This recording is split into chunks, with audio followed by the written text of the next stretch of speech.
Hey Josh, do you want to know an easy way to win $100? Yes? How do I do that?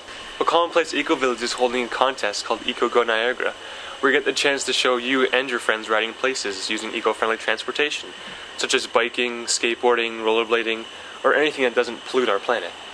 That sounds pretty easy. Yeah, all you have to do is film as many people as you can using eco-friendly ways of transportation. Cool. Let's do it. But you have to make sure the people you film say what their name is and a general direction of where they're going. And whoever has the video or videos with the most people going eco-friendly wins the grand prize. $100!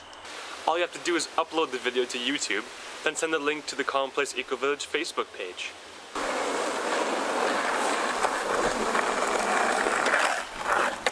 My name is Josh, and this is me skateboarding to work. My name is Jason, and I'm on my way to a friend's house.